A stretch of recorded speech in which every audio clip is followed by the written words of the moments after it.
Hello, everyone, and hello, Rick. Welcome Hey, to yet another episode of Crowd Content Labs. I can't believe that is our 12th episode. We keep insisting on doing this, but I'm happy with with the work. So, how are you doing today, Rick? I'm doing well. How about you, Carlos? I'm doing great. It's Monday. We're recording on Monday, and holidays are coming. So I'm very excited to get through this week. So yeah, we have another packed episode today. We have a few very interesting topics. So we're going to be talking about knowledge panel and what that is and what this means for you and for business. And Rick has really great tips about how to treat personas when you're working on a content brief. Also, we're going to talk an article that we put out last week and the question that everybody asks all the time: can AI content rank? We'll talk a little bit about that. And also, in the same vein, there was a very interesting article of what is going to happen to SEOs now with SGE and all these AI powered search. So we'll talk a little bit about that. And last but not least, Rick also has great pointers around keyword research and entities and all those things. So, how keyword research has advanced, and if you don't do it well and you don't treat it well in your brief content brief, then it might not help your content. So, well, let's get going. So, knowledge panel. So, some of you might not know what the knowledge panel is, but it has to do with entities. And for instance, if you're a person and you Google your name and you're a recognized entity for Google and you have a knowledge panel, then your name will appear on the right and maybe a little bio, maybe some links to some of your work and some relevant links to you. If you're a business or a brand or a rock band, there'll be a knowledge panel about that rock band or about your business. And if it's a knowledge panel about your business, you'll have information about you, and then all the description and stuff like that. So, why are knowledge panels important? I mean, if you can get one, it means that Google recognizes you as an entity and has information that is relevant about you. So it also helps you with authority. So if you have a knowledge panel, it can help with your brand and it can help you, um, again, to boost some of your traffic or some of your content, because there is certain authoritativeness to you. And you don't need to be famous to get a knowledge panel. You just need to be recognized. And there are several ways that you can get a knowledge panel. So if you're a local business, you might not need a knowledge panel because you can have a Google My Business profile.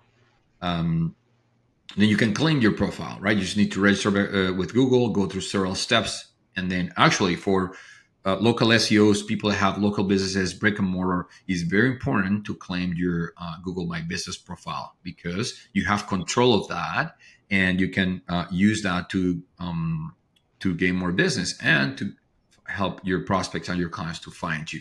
You can put FAQs there. You can put you have more control on that profile. You can put pictures, everything around your business. But if you're not a local business, you want to find a way to get your knowledge panel. And the first way to do it is to have a really rich, very well crafted about you page, right? So with all the information that is relevant to your business or to your own personal profile. There's other ways where you can claim a knowledge panel. Let's say there is a knowledge panel that already exists, but you need to claim it so you can get a little bit more control of it. So there are several ways that you can get your knowledge panel up. There's also the Google Graph, the Knowledge Graph, the Google Knowledge Graph API, and there are a couple other tools that you can use to get your knowledge panel. So I just want to bring this to everybody's attention and or audience attention that if you don't have a knowledge panel, or maybe there's one that is unclaimed out there, you should look into it and leverage this to support your SEO efforts. We're going to link in this episode to a very interesting article by Gus Peloja. He is a product marketing manager at Indeed, and he's a thought leader in SEO. So he talks about this in more detail. So I'll invite everybody to take a look at the article. Now, Rick, what do you have today for personas in content briefs? So I know you're very passionate about this topic. So Briefs are close to me, Carlos, and I think I'm going to start spending at least one segment a week on talking about the different components of briefs and how to make them more usable. But before I get into that, I have to wonder why I don't have a knowledge panel for being just a cool guy. I don't think it's enough to be a cool guy. I know you're super cool, but It should be. you need to let Google But know about anyway, your coolness level, and then they'll probably give you a knowledge panel I'll do that. immediately. I'll do that. So let's talk about content briefs, or specifically the audience persona. This honestly, and this may surprise you, it's a component that's often missing from content briefs. Um, and I don't know, oversight or clients feeling that the writer knows who the audience is, but it is commonly missing. And when it's there, I don't feel it's done right. I think audience personas are a powerful tool. When you use them to inform your content marketing strategy, or your overall marketing strategy. However, when that's passed down through a content brief, it becomes less useful. I see things from audience business owners to an entire other linked document that's got a fictitious name, even an image of a person. This is Joe Plumber, and here's a picture of a guy with plumber overalls, and 1,000 words of demographic, psychographic, socioeconomic graphic, like everything you possibly want to know about this person. Which again, great, but when passed down to a writer, Carlos, it's not that useful. It can help them a little bit crafting their writing to make sure I'm talking to this person, but we could do so much more. What I've started to do in the briefs that we create is to give audience insights rather than an audience persona. And part of that insight is just a quick, let's say content marketers aged 35 to 50, working at SMBs and enterprise businesses or digital agencies, whatever the case may be.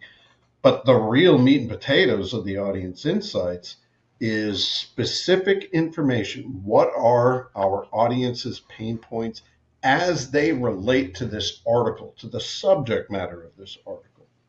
So if we're writing an article about SEO tools, those pain points will be specific to SEO tools, specific to that audience.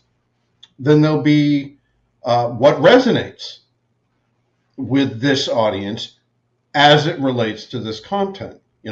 What are they looking for when it comes to SEO tools? What really makes them excited? What gets you like, ooh, I need to look at this tool, rather than just that vague overall personality and demographic, right?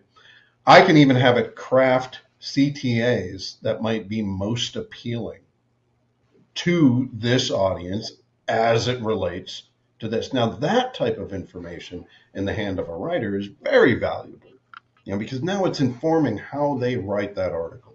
It helps them to empathize with the audience specific pain points on the subject matter they're covering, and it helps them present solutions that should resonate with a lot of people in that audience. Rather than just taking a guess in the dark, I think they'd think this is important. I think they'd think that is important. These are actionable insights on your audience, and it's really easy to do. You can do it in ChatGPT. You've got to give it the information about your audience. You've got to tell it what the subject matter is. But I do recommend that this be done on an article by article basis, and you'll see that section will change every time as your subject matter changes. Yeah. No, I think and we have been talking in in our newsletter about briefs so much because it's very important. Garbage in, garbage out, goal in, potential goal out. So personas are so important. Like you said, like business owners, that's everybody. And if you write to everybody, you're not writing to anybody. And I know that is really hard to fight the urge to try to capture as many people as possible. But it's counterintuitive. The more specific you can get about your persona, the most powerful and most engaging your content can be. And it was one time we had Anne Hanley here in one of our webinars, one of our fireside chats, and she was talking about sometimes you might need to think about your persona, that an audience of one, and then like if you were writing a letter to that person in particular, and then you got to be bold, and if you want your content to differentiate, you probably need to make your personas very, very specific. For instance, if you're talking about, travel in New York, well, there's like a million person that a million people that go to New York every day for different purposes. Like, is it a business traveler? Is it a just somebody that's going for leisure? Is a family with a small kids, right? So you need to be very specific in your persona. Don't be afraid to narrow it down as much as possible, because you have the power to be more impactful with that. So yeah, great tip, Rick. And is there any particular ways for you to, or any techniques to narrow down that buyer persona? No, I feed the vague persona into an AI tool, and I tell it what my article is about, and I just ask it, what would resonate with this audience when it comes to whatever the subject matter is? Why are they here? What problems are they experiencing with what I'm writing about? And force it to be specific to what you're writing about. Otherwise, you get vague answers, right? So vague information in, vague information out. Your writer ends up putting vague information in their article. Like, they're really not connecting with those pain points. So get extremely specific with your prompts when building it out, or think your way through it. Ask your audience. That's another great way to get that done. But find out what's really bothering them with the subject matter. Find out what really gets them excited when it comes to this subject matter, and then make sure your writer has that information. Yeah, awesome tip. So, okay, let's talk about the big question, the $1 million question that people have been asking for the last probably 2 years, or last 18 months. Can AI content rank? We put out a very extensive article, which we will link, we'll share with you in this newsletter as well, about our opinion on that question. And I think the question is not as simple.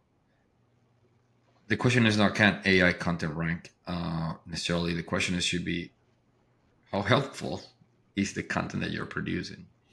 And I tell you straight away, if you're producing just content by using a prompt and just telling either ChatGPT or whatever tool you're using, write me an article, you're not putting anything, any flavor, or you're not doing anything else, or not editorial oversight, I would say my answer is no. It won't rank, or it may rank just for a bit of time, but that's not sustainable. And over the last few months, we have seen many examples where people, just brute force their way into rankings. They created a lot of content, and then after some of algorithm updates, their traffic tanked. Even people that were using AI had the ranks tanking after the helpful content update or some of the algorithm updates. So really, the question that we should always be asking ourselves is, my content helpful? So, but having said that, we think that you can use AI to be more efficient. And like Rick was just describing, you can use it to assist during the process. So it's not so much about, can I get AI to write a full article? It's, how can I use AI to the best of my efforts and get the best out of it, right? Can you use it for research, help me narrow down my personas?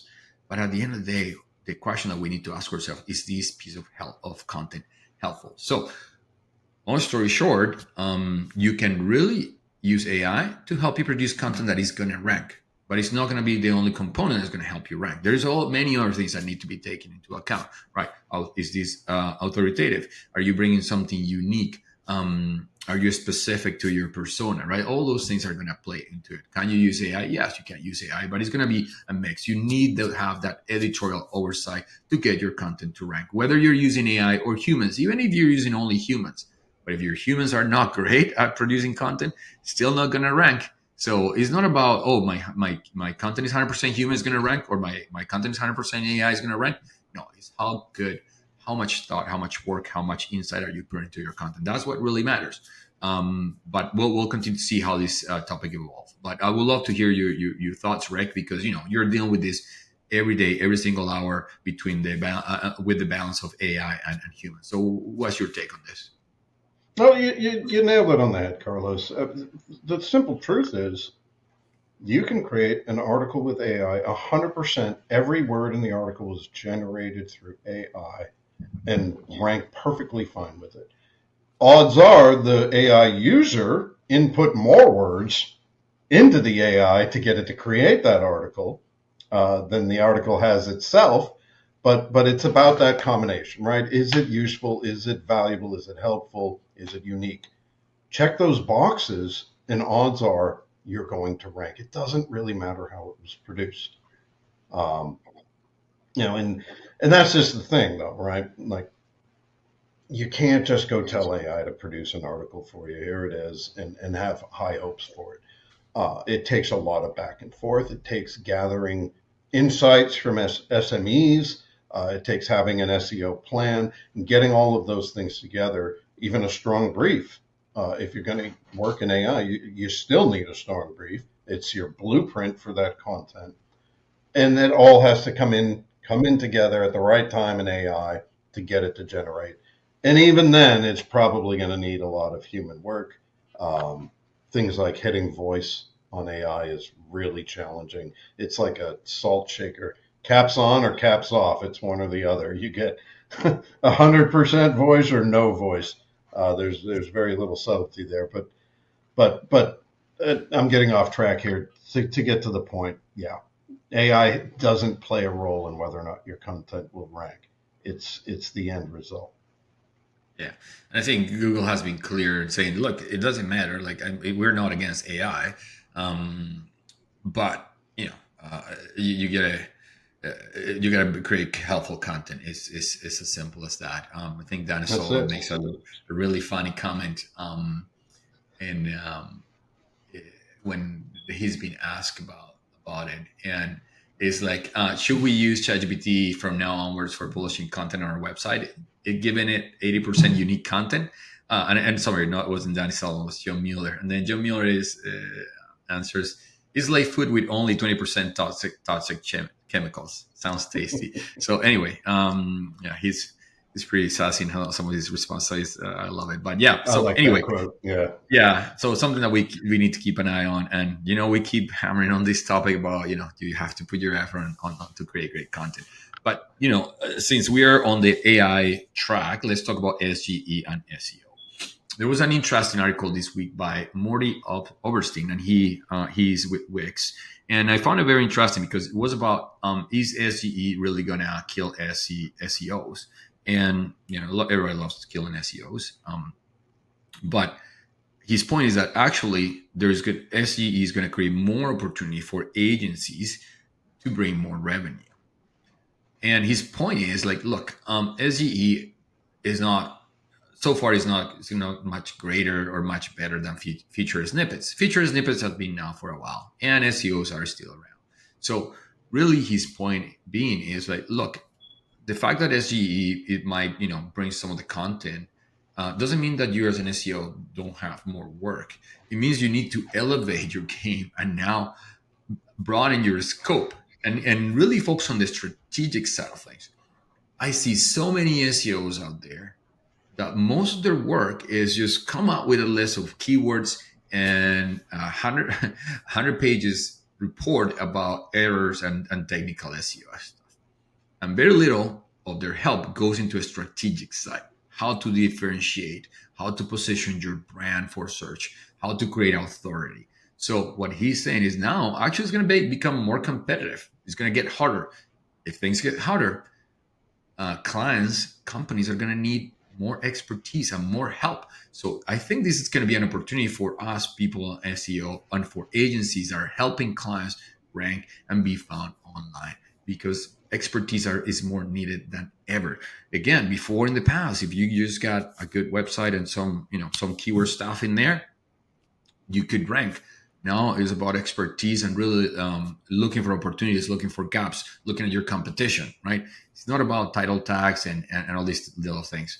All those are just table stakes. Now is about you creating amazing content and being very strategic with your online and with your SEO efforts. So if anything is an invitation for agencies to step up their game now that SEE is coming out.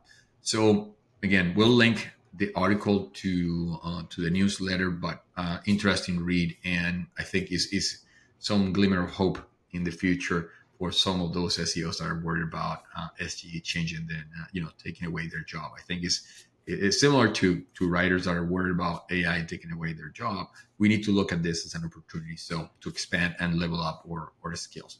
But with that, now that we talk about keywords a little bit, I know, Rick, you wanted to touch on keyword research, topic research, and what's going around there, and how to position those, especially when you're creating briefs and whatnot. I do. So I, imagine I come out and say right now that keyword stuffing is bad, right? I'm Oh not my God! You just breaking discover news, right? you just discover a Keyword fire. stuffing, no good. So I feel like we've gone around the whole keyword stuffing thing by calling it content optimization now, right? Um, when done wrong. I don't want to say that all optimization tools are just a fancy way around that and we're still just keyword stuffing. But the truth is, on some we are. Or when used incorrectly, we are. For example, and sorry, Surfer, I'm going to pick on you, but with Surfer SEO, you get that giant list of words and how many times it should be used in an article, in whatever article the writer's writing. And I know from working with hundreds and hundreds and hundreds of writers that generally the way it works, like they'll scan that list first and hopefully catch a few as they craft the article, but they come back afterwards. And now that they're 40 points short of whatever score they're trying to hit, now they're looking, where can all right, I need that word 3 to 6 times. I'm going to get it in there, and just inching that score up to hit their client's minimum, whatever that minimum may be. That's keyword stuff, right? We're still doing it. And here's the thing, those lists. So I gave you an example earlier, Carlos, when we talked, and it was, imagine you're writing an article about furnishing an apartment on a budget, and you're using one of these optimization tools. You got that giant list of terms, and one of them is tennis ball. And I'll tell you, the random terms come up all the time where you can't make this immediate connection between your subject matter and the term on the list. The writer just knows, okay, I need to get tennis ball in 1 to 2 times. So they do. They're really good. They're following direction. They get these terms in, ultimately end up with a carbon copy of whatever's currently ranking. Because the way most of these tools work is they just look at the top ranking articles for your primary keyword. They find common terms and words and phrases that are used, shared throughout those articles, and they say, well, if they're doing it, you should too. Boom, it's on the list. The more frequently those words are used in the source articles, the more times the tool's going to tell you to use that word in yours. And all this is doing is steering you towards creating the same article that already exists. And what you're really missing is context. Okay, so let's take that tennis ball example. If you go and look at those articles that are ranking, perhaps a couple of them have tip sections. And perhaps one of the tips in those sections is to cut a tennis ball in half and use it as coasters for heavy furniture when you're pushing it across the floor. Your writer doesn't know this. And it certainly doesn't mean that you need the word tennis ball in your article. What you need is a tip section. What you should be analyzing are the components and the topics covered by your competitors. The components of the article. Do they have FAQs? Do they have a tip section?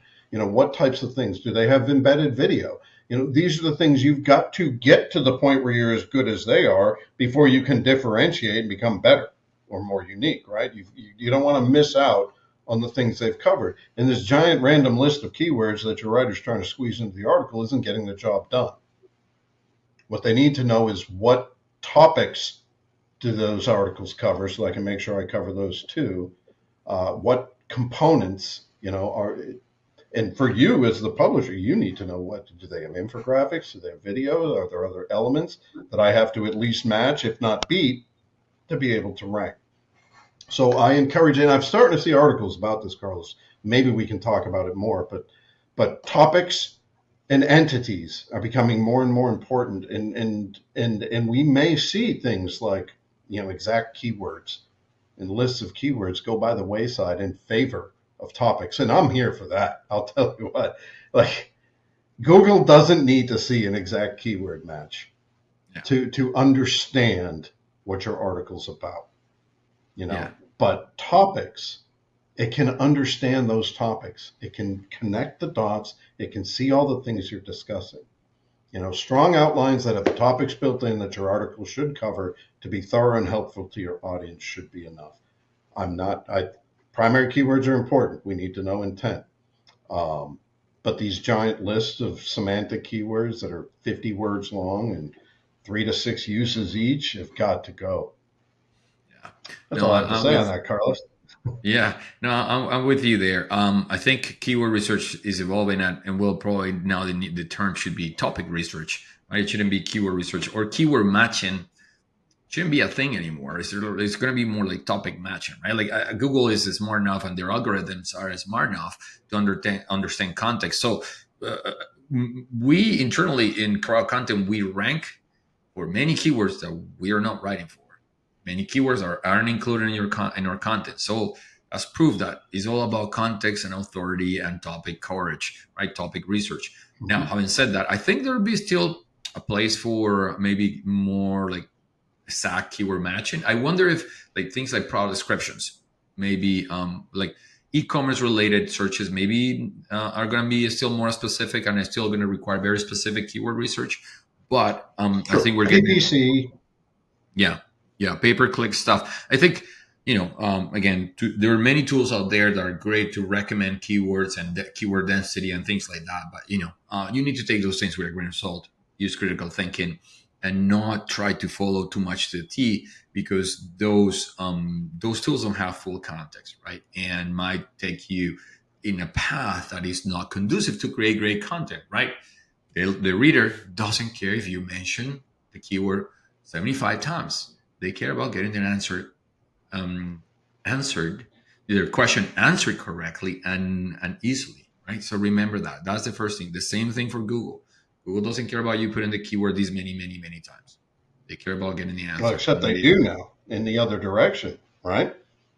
Yeah, it's like Now, I if get they it. see you are writing for SEO, you are stuffing, you're going to be penalized. There you go. So, but we'll talk more about keywords and entities. I think is a very fascinating topic, and I think something that people really need to understand. So, we'll have more maybe next or in the next couple episodes. We'll have more of this. But again, thank you everybody for joining us with yet another episode. We'll keep coming back. We'll keep coming back, and any feedback, please share with us. We're always happy to keep improving. But yeah, until next time, and if we should have another episode before the year ends. But if you don't hear Yeah. from us the next week, then Merry Christmas to everyone. Thank you, Rick. Happy holidays, El. Thank you, Carlos. Bye bye.